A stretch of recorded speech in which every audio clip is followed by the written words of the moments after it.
আসলে এসব বিষয়ে কখনো কাউকে জানতে চাওয়া উচিত না, অভিযোগ করা উচিত না, অভিমান করা উচিত না। খালি এটা ভাববে, আমার গুরুত্ব এখন কমে গেছে, দরকার শেষ হয়ে গেছে। ওই মানুষগুলোর সাথে অনেক ভালো সময় কাটিয়েছি, আমার খালি ওইটুকুই সময় ওদের সাথে ছিল। যদি টেবিলে বসার জন্য তোমাকে পাশ থেকে চেয়ার এনে বসতে লাগে, সেই টেবিলে না বসাই ভালো।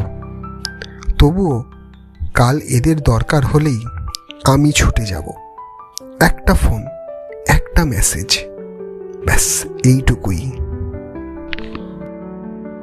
চায়ের কাপ হাতে হাতে, গল্পের কথা চলতে থাকে।